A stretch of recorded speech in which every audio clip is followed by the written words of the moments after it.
now. Good afternoon, everyone, and welcome to Tech Bits. So glad to have you participating in this meeting. Today we have a couple of house rules and announcements to make before we get started. We have created TechBits resources and support. So as we move forward together as a community learning how to survive in the virtual kingdom, we have created a TechBits webpage, which we will show you how to access at the end of Michaela's presentation. And I've also included some links here in blue for the PowerPoint presentation that you can access at any time. And they're posted on our resource page on the website as well. So what are the house rules? Today, session will be recorded and again posted on the R9 TechBits website. What are some virtual meeting norms? Everyone's mic is muted upon entry into the room. And please chat your questions, if you have any, into the chat room. One of our R9 representatives are there to answer you as quickly as possible. And of course, respect one another as we learn together. So today, our R9 event team has been collaboratively working together to bring you a series of Zoom presentations. This is our final presentation, and this is our advanced presentation for Zoom. And Michaela Johnston will be presenting today. And Fred Romero is not with us, but Jackie and I is in the background to help. Thank you. Hi, everybody. My name is Michaela Johnston, and I'm an event coordinator. And as April mentioned, I will be giving this presentation today. Fred couldn't make it because he's having some internet issues, so I have Jackie and Naya here to help out. Do you want to do an introduction, Jackie? Sure. Hi, everyone. For those of you that don't know me, I am also an event coordinator here at Region 9 alongside Fred Romero and Michaela Johnston. So thank you all for joining us this afternoon. And I will be available if you have any questions. You can place them in the chat box and I will get them to you. Also keep an eye on the chat box as I'll be putting some links in there for your reference for today's training. So hope you enjoy. Thank you, Jackie. So today we're going to be going over 5 topics, and then we're going to switch things up a little bit. In the second half of the presentation, I will actually share my Zoom screen with you so we can walk through all of these steps together and you can see them in real time. If you want to pull up your Zoom account and follow along, that might be helpful for you. Just a reminder, as April mentioned earlier, this is a Zoom business licensed account. So you might not have all of these settings in your account, but it could be helpful to know what all you get with this type of account in case you want to talk to your supervisor about purchasing this for you. So today we're going to talk about how to set up a registration, pulling meeting reports, which are polling reports and registration reports, how to set up a meeting template, recording features and where to find them in your Zoom account, and then lastly, we will dive into the advanced email settings. So first, to set up a registration, you need to log into your Zoom account and hit schedule a meeting. I've included a screenshot of my Zoom account here so you have a little bit of a visual here. So you can see this is just a typical meeting where you can put your topic, your date, your time, duration. And if you notice at the bottom of my screen where that red arrow is, I have checked the required box next to registration. If you do not have this box selected, then you will not have registration options for that meeting. So once you have saved your meeting and you've selected that registration box, you'll scroll all the way down to the bottom of that newly scheduled meeting. So the registration settings will be at the very bottom of the page, along with your polling if you've used polling features before. So then you'll notice at the right-hand side of my screen, I've circled the edit button. So once you hit edit, this box will pop up with all of your registration settings. So you can see in here that you can automatically approve registrants, or if you really want to filter who's coming into your meeting, you can manually approve it. Zoom also has some questions for you, or if you really want to customize your registration, you can do some customized questions that are a short answer or I think you can do multiple choice. And then we will look at those whenever I share my screen with you in just a few minutes. So next we're going to go into pulling a Zoom report. So to pull a Zoom report, you're going to go to account management on the left-hand side of your screen, and this will bring some more options down for you. And you can see that I have selected reports. It is highlighted in blue. And then you can see that meetings should be located about in the middle of your Zoom screen. Again, with my account, I might have some more settings than you, so you might not have webinar or these other settings. So your screen might look a little bit different than mine. So after you've selected your meeting to view a registration and a polling report, this next page will pop up. So you can see right here, you can do registration or polling. You just select which one you would like to do and the dates that you would like to search for. One thing to keep in mind is that you can only run reports for 1 month. So if you want to run a report, you need to be sure to do it within a month of that meeting so that you can still do that. So next we're going to talk about creating a meeting template. This can be extremely helpful if your meetings are all very similar, they're very similar time frame, they're set up the same. If you create a meeting template in your Zoom account, this can save you some time whenever you're making some similar meetings. Hi everyone. In this video, I want to show you an advanced Zoom skill that might come in handy as you're creating your Zoom meetings. First thing you want to do is go to zoom.us, and then you're going to go into your account. You're going to go to meetings. Now, what I'm going to show you is meeting templates. So something that can be really useful if you are kind of creating the same sort of setup over and over and over again, you may want to use a meeting template. The way to do this is to go ahead and you're going to get to meetings, you're going to schedule a new meeting, and you're going to schedule this new meeting with the idea that this is going to become my template. So we're going to say, we're going to just call this class meeting. And let's say that I know that every day I have a class that begins at 1, and we'll say that we know that it's always 45 minutes. And again, remember the times, like the duration of the meeting does not have to be exact.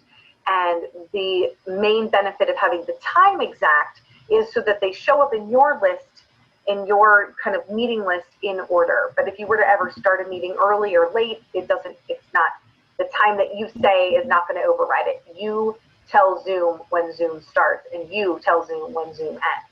So if your meeting ran over 45 minutes, that wouldn't matter. It's not like you hit 45 and it cuts you off. It doesn't work that way. But again, we're creating a template. So let's say that we know it's going to be a recurring meeting. We're going to go in. It's going to be daily, every day, for however long. It's going to end at this particular day, and it's going to be 45 minutes, and it's going to start at 1 o'clock. Like, those are kind of my settings, right? We know the waiting room that's locked on for us. Let's say we always want that. Maybe there's some other change we're going to make.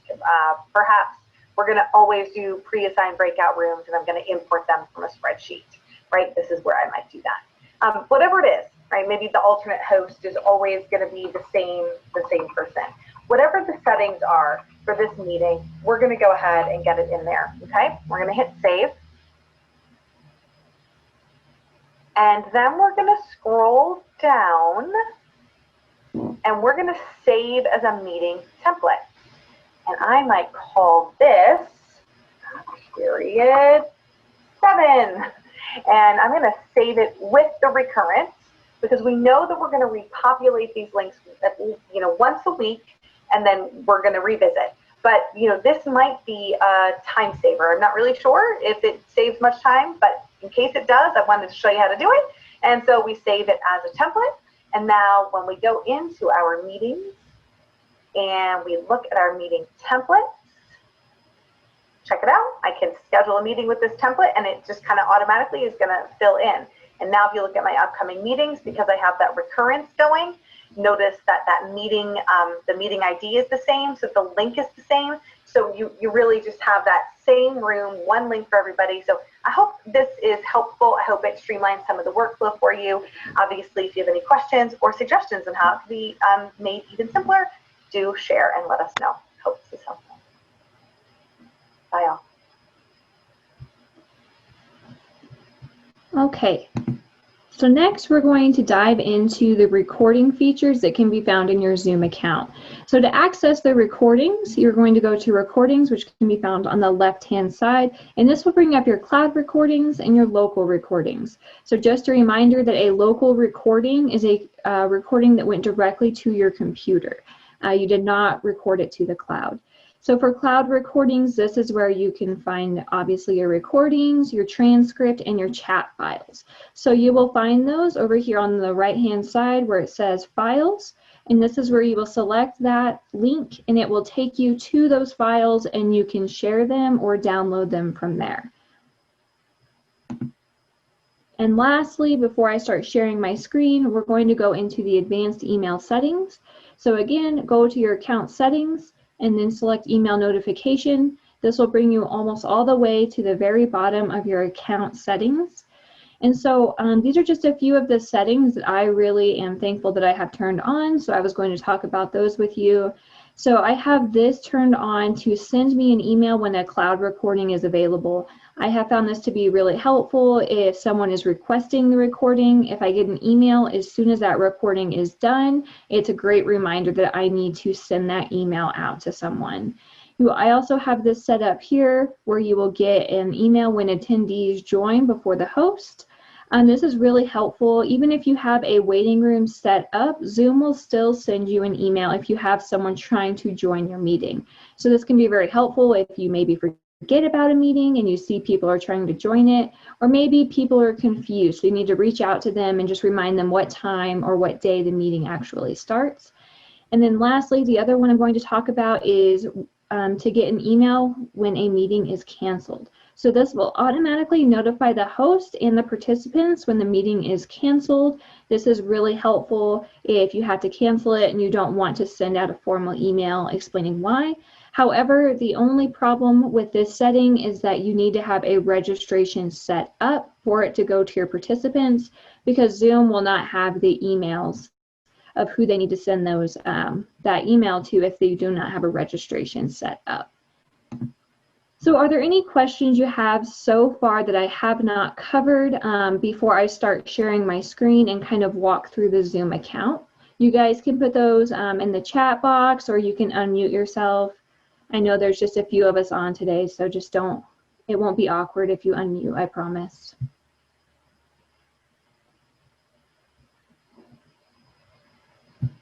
Okay, so I'm going to move on and share my screen.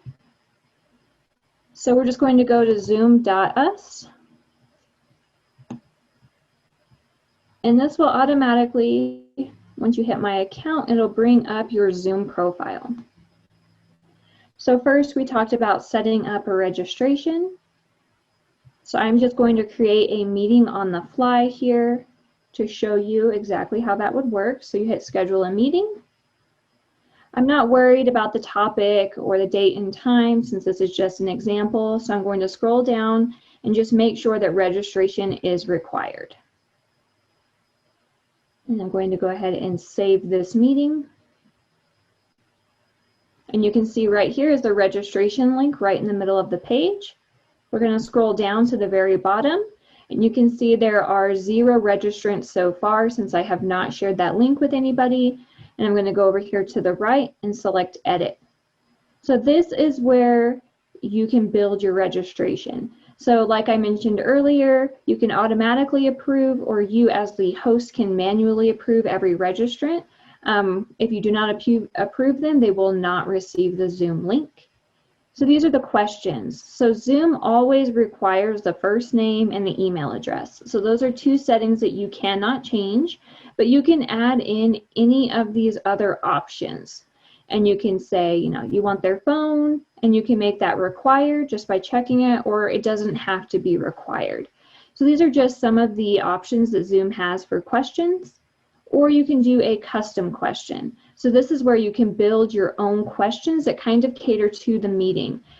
So you can do short answer or single answer. So for example, you could do enjoy virtual learning, yes or no, and you just hit create for every question that you want to create. And you can mark right here if you would like that to be required or not. And then if you want to type in a new question, you just add a new question and do it from there. You need to be sure and hit save all. Obviously, if you hit cancel, it's not going to save, and if you just X out, it won't save either. So for all of your questions, just be sure to hit save all. And the other thing I wanted to show you in regards to registration is this branding option. So you can actually add in a banner or a logo to kind of just make your registration site a little bit more welcoming. So I hit upload, I go to my pictures, and there you can add in a banner. So you do not have to hit save on this. Whenever you upload an image, it automatically saves. And then if you want to test out the link before you send it out to people, just to make sure that you like the way it looks, you can just click the registration link. So you can see our banner up here on the top. You can see the meeting topic with the time, and then you can see the registration questions that we created. We only created one, and it's down here at the bottom. So you can just see what the registration looks like before you send that out to everybody. So next we talked about pulling reports. So in order to pull a report, you're going to go on the left-hand side of your screen to Account Management and scroll down to Reports. So for me and my business account, my meeting reports are found right here in the middle. So I'm just going to select there. And this is where you can decide if you want to do a registration report or a polling report. So this is also where you can select the date. So I'm just going to want to find a meeting that happened yesterday. So I change the date there. And I'm going to do it for this practice for TechBits. So you can see the date and the time. So I'm going to go over here to the right-hand side and click Generate. And I want to do a report for all registrants since I did not manually approve them, and hit Continue.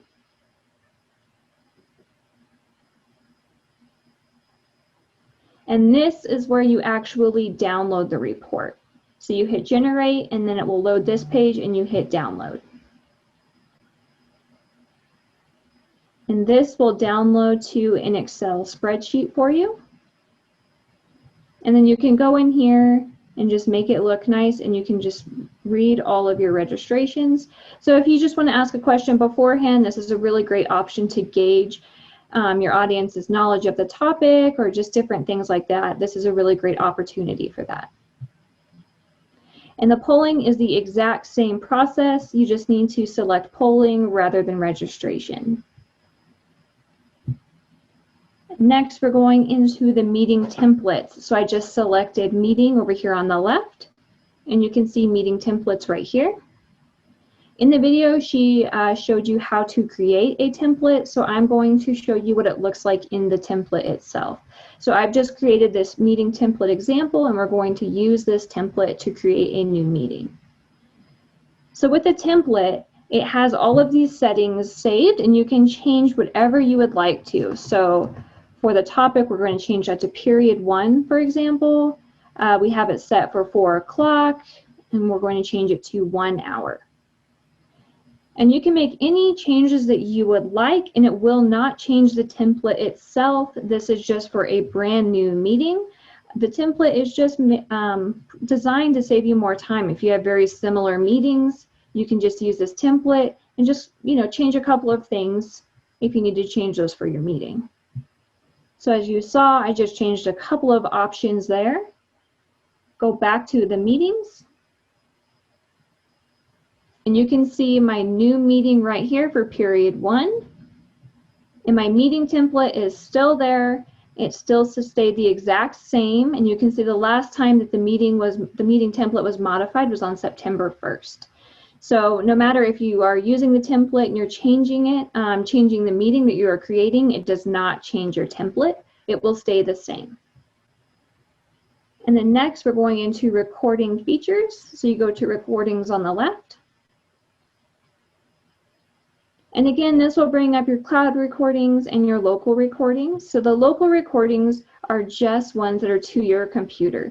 So you can see here, I've only done 2 local recordings and they were back in April, and it will tell you which computer they were recorded on. So we're going back to the cloud recordings.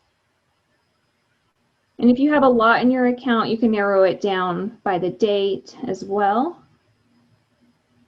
So to access the recordings, we're going to use this one, the Advanced Zoom Training. This was on August 26th at 7:15 a.m. You just select the files right here.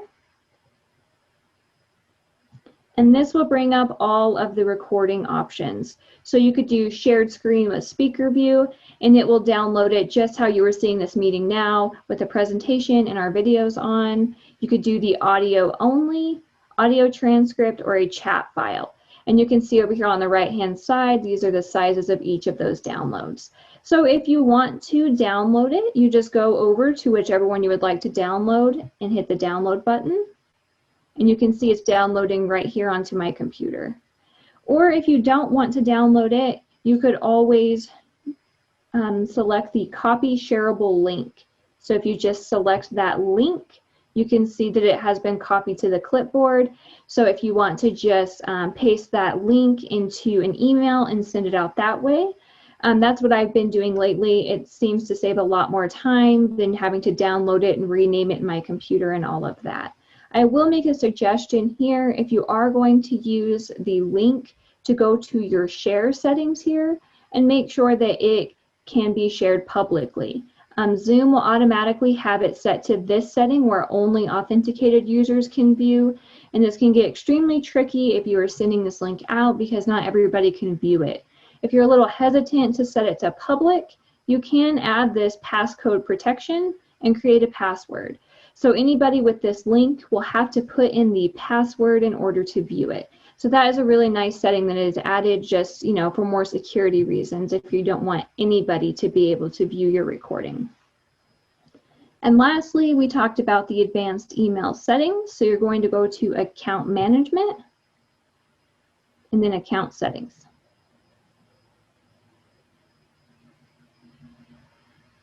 So you can see right here, the settings are broken down here by topic. If you go to email notification, it will automatically scroll you down to all of these email notifications. These are the ones that I discussed earlier to get a recording when or to get an email when the cloud recording is done, to get an email when attendees join before host, or to get an email when a meeting is canceled. So those are the ones that I use most of the time. Another really convenient one is this one right here. To set up an alternative host in your meeting is pretty much the same thing as a co-host. So if you do not think that you can you can't start your meeting on time, you can assign someone by putting their email address into that meeting setting so that they can start the meeting for you as a co-host. So I have this option on, that way if I want to add someone as a co-host, they will get an email directly to them that says that I have set them up as an alternative host, and it will have the meeting link. So we do this a lot. I make Jackie an alternative host a lot, so that way she can kind of keep up with all of the different links that she has and know if she needs to start that meeting for me. So there are a lot of options down here. You can kind of play with them. Again, I'm not sure how many options the basic Zoom account has since I just have this business licensed account. So you might have fewer account settings here for the emails, but this is what I have on my account and what I find to be the most helpful. And if you have any questions, you can go ahead and ask those now. I know that was pretty fast and furious, so if you have any questions, you can ask those as well. And you can just unmute yourself if you have any questions too. Hey, Michaela, I have a question for you. Okay, Sorry. go ahead. Okay. As far as registration, I use the Zoom account I have for the school just to set up my classroom. And I did not have my students register. I just made a Zoom link. I made one meeting, and my students just come in and out of my classroom. They wait in a waiting room when they arrive. I allow them in when the class starts. And so there's one link for all the students that I teach. Okay. Is there a need to do a registration, or is that just for other purposes? We do it a lot in the event department because we do a lot of events for, NMPED, and they want to track who registered, and especially if you have like a meeting limit. So for a lot of people, you can only have 300 people in your meeting. So this is just to make sure that you have enough seating. For your class, it's probably a lot easier to do what you're doing and just have the same link with the waiting room so you can manage them that way. But no, we just use it a lot in our department. So for you, honestly, it'd probably be easier just to keep doing what you're doing. Also on the recordings, I set mine to record and then I pause between classes and then continue record for the next class. And so by the end of the morning, when all my classes are over and I stop Zoom, it automatically converts that recording and puts it in a download on a document file. And then I use that and attach it to my Google Classroom in a generic classroom where all the classes have access. And so they can go in and scrub to their class and watch it if they've missed the class or need to review. I didn't know there was a cloud recording for Zoom. Is that just with the paid account, not just the basic? Yes, I think it is just a paid account setting. But one thing that we have found, being totally transparent here with the cloud recordings, is there's only a certain amount of space that you have. So we still save them typically and then upload them to Google Drive or something like that to access later. And then we end up deleting a lot of the cloud recordings once they're stored somewhere else. So with that in mind, I don't know if it would be worth it just for that reason, to upgrade to a paid account. Well, I leave 2 weeks of recordings on my Google Classroom, the generic one. And I figure if they haven't watched it in 2 weeks, they're not going to go back and see it. And I just 2 weeks is all they have access to. Yeah. I don't know. For a classroom, it seems to work. Generally, I find very few actually go back to any of them. So 2 weeks, I think, is being generous. Yeah, I think so too. I didn't know about the cloud savings. It doesn't take up much room, and Google stores it for free. So. Yeah. No, I agree with you completely. Okay. Thank you for your questions. I appreciate that. Yeah. Thank you for your help today. Yeah. Thank you, Mr. Hindy. It's good to see you. Thank you. Thank you. It's good to see you too. Yeah. So Michaela, we had other examples this morning that we kind of were chatting in the background. Can you just kind of briefly go over those with this group, just in case? Was it suggestions that Brian had? Okay, I'll try to remember them. So one suggestion that Brian Dooley had this morning was for meeting templates that could be helpful for different setting up your classes. I'm trying to think. Do you remember some of the other examples he had, Jackie? I'm sorry, I didn't really read a lot of the chats this morning. Or do you know, April, of some that I've forgotten? Did we mention, I think it was polling, kind of as a way to really assess your students. Are they getting what you're teaching, or do you need to go back and revisit it? So polling could be a quick way to assess where your kiddos are at. And I can't remember the other one. He did suggest using polling as an exit ticket for all of your students in between classes. Okay. Thank you, Jackie. So those are a couple of examples that the morning session was discussing. So I don't know if you want to take that or leave it, but it's out there. And then before we cut ties, unless anybody else has any questions for Michaela. And I've just shared the event team's contact information here. You can definitely just take a picture of this or jot it down somewhere. You can reach us by email or text or call us, and we would be more than happy to help out because we've all had to learn these different things the hard way. So if we have any tips or tricks that we could share with you, we would love to do that. Hey, Michaela, before we stop, could you go ahead and go through how to get to our TechBits page and the resources that they can find? For those of you attending in the district, if you found this useful today, go ahead and complete the survey, let us know, as well as let your fellow teacher know. send them an email, chat with them.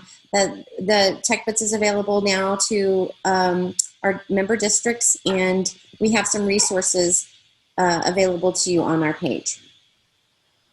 So this is just our website, rec9nm.org. And if you go to this middle box here for our member district resources, it will pull up this page, and you can go over here on the right-hand side to R9 TechBits. And this is where it shows all of the different areas that our staff has been trying to help out with these TechBit presentations. So we have Zoom, Google Suites, Google Classroom. And so these are the contact information for those that are specialized in these places. And we are also doing support hours for TechBits Tuesday, Wednesday, and Thursday from 3 to 4. And then it has the name of the staff here, so you can refer to what they are doing on the right-hand side over here. And you can just click right on here, and it'll take you directly to that Zoom meeting. So if you're having any trouble, you could just click this link on Tuesday, and it will take you directly into a Zoom where April, Jenna, and myself will be for any questions you might have. And you can also fill out a tech support ticket right here. And this just gives us a little bit of information about what your problem may be and how we can help you solve it when we reach back out to you. And then the last thing that I want to show you on this page is that this is our topic and schedule for R9 TechBits.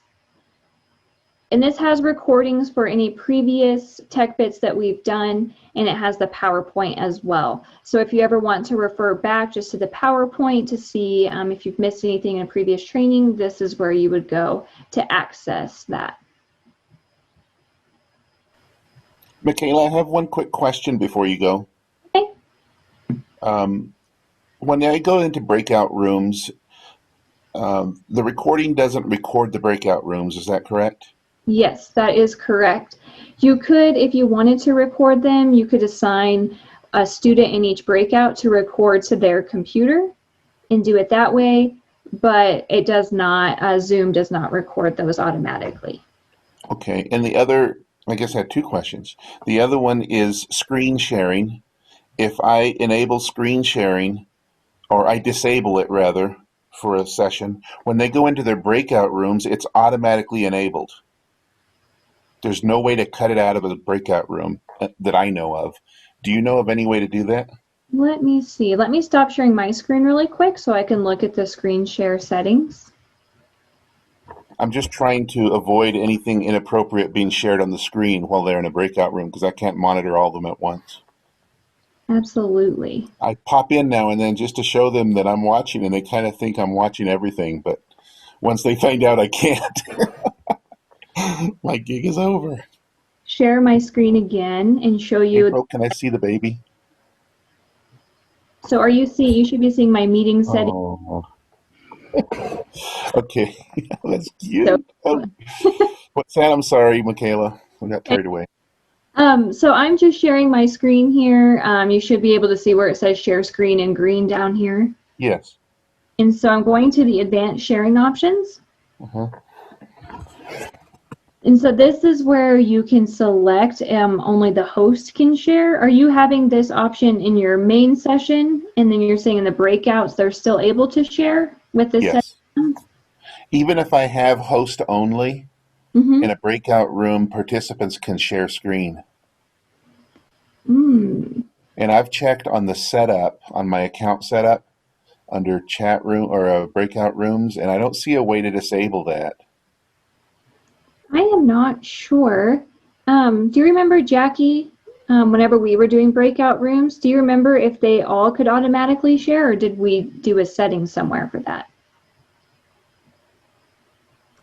I'm looking at the settings now to see if I can figure out if there's a specific setting for breakout rooms. Send this to a breakout room. I want to say that there was where they weren't able to share. And Emmanuel just threw, I don't know if you guys want to just play around and do a breakout room just to see. But again, I don't know if what would be the best way. No, I'm okay with doing that if you guys want to, or we could do some Sure. more research and get If back. you disable breakout rooms from us and then put us in one, we can see if they work. As far as I know, they do. I've been using Zoom since March, so Okay. Can you make me the host, April, so that I Oh. have a breakout room option? Of course. Thank you. Sorry. Close the chat. I can't see you though. It's weird. More. Why can't I do that here? Sorry, a little slow. I don't know. There. Make host. There you go, babe. Change hosting. Right there. Okay, you're up. Okay, so I'm going to just send everybody into one breakout room. And then, Sam, do you want to try and share your screen while you're in there so we'll know? Sure. Okay.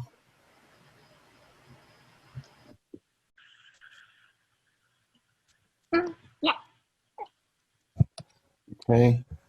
And here is my screen share. Yep. It says you were viewing Samuel Hindi. So And that was disabled before we went in, right? that is a question. I did not disable anything. Jackie?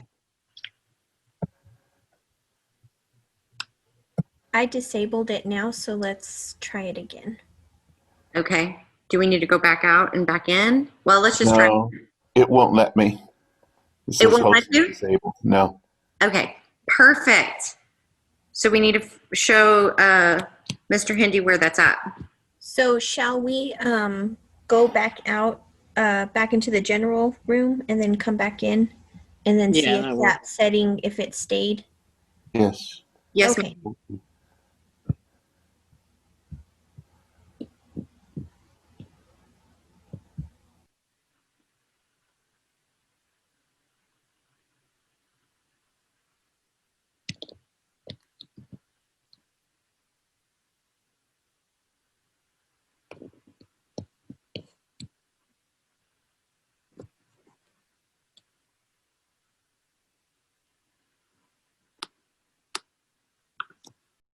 We just want to test it and see if it works or if the setting stays.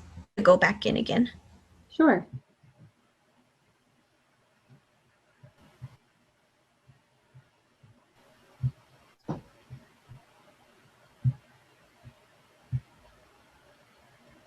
Okay, you're going to have to wait 30 seconds, it says, before I can resend you back in.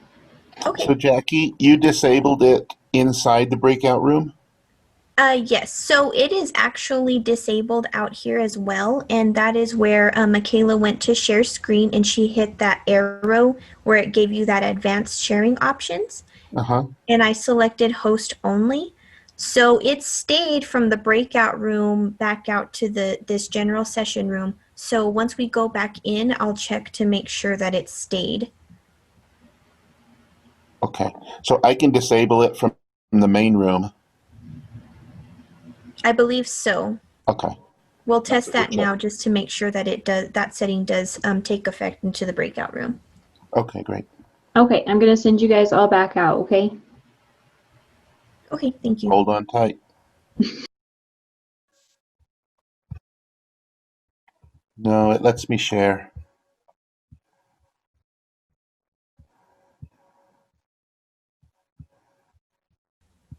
Okay, so the setting doesn't stay into the breakout room.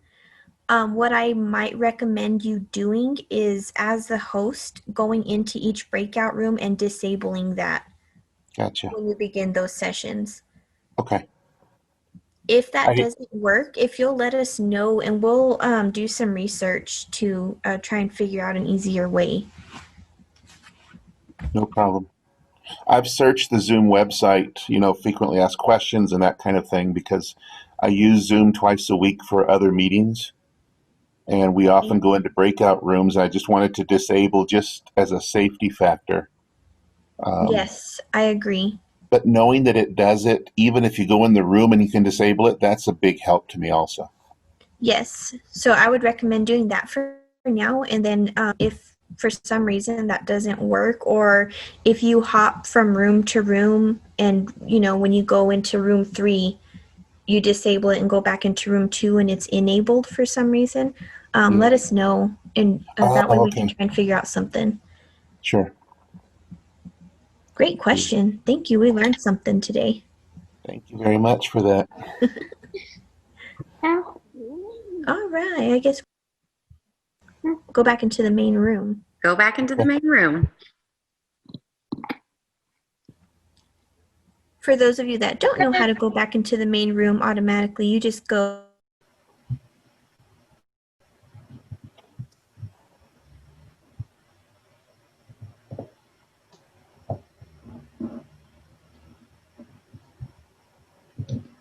Okay, so how did it go? It did not work. It did not? No, the setting didn't stay. So what I recommended to Mr. Hindi is going into each individual breakout room and disabling that feature each time he does a breakout with his class. Okay, that's a good idea.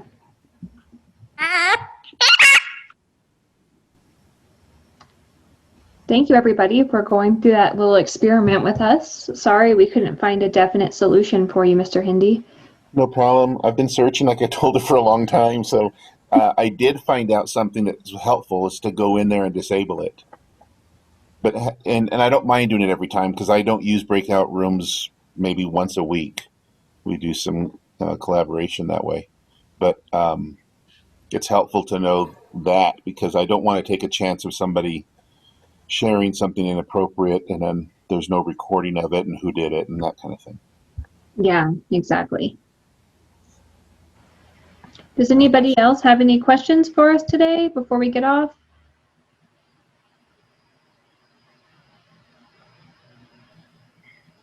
I would just like to say thank you, Mr. Hindi, and this is exactly what TechBuds virtual meetings are all about. So that gave us an exciting little adventure that we were able to go down and